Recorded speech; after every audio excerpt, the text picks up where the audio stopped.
Fines of up to 100 million naira. Wow. Digital lenders in Nigeria just got a serious wake-up call because they could get fined of up to 100 million naira if they mess with their customers. The Federal Competition and Consumer Protection Commission, we all know them as FCCPC, has ruled out tough new rules to rein in shady practices in the lending space. We have all faced this at some point. So here's the breakdown. Individuals guilty of unethical conduct get fined up to 50 million naira. Wow. Companies, they get fined 100 million naira or 1% of their annual turnover, whichever is higher. Directors are also not left out of this punishment. It will reach everybody. They could also be banned for as long as 5 years if they are caught of any of this misconduct.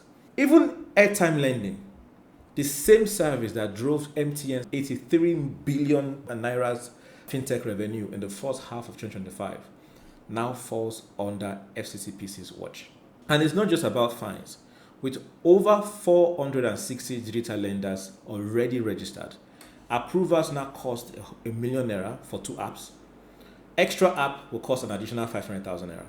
And ownership is now capped at 5 apps. This means that individual apps on the Play or Apple Store per company, right, and renewals are due every 36 months. So every 36 months, you have 5 maximum apps and you can renew your license.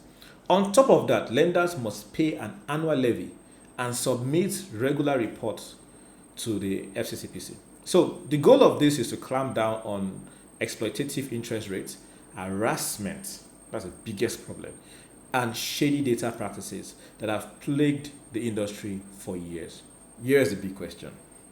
Is this just about protecting customers, or is just another way for government to generate revenue? Because protection is what matters the most here.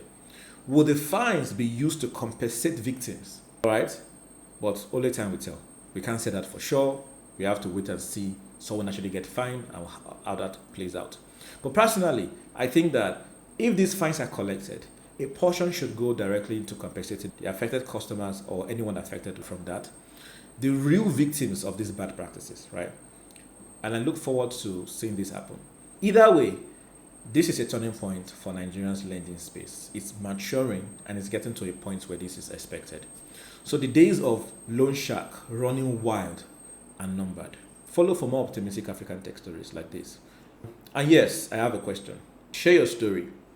Share your loan app story. Have you received a WhatsApp message with a fake obituary banner of someone that you don't know? Maybe you know the person, or maybe you don't know the person directly. Have you received such before? Let me know.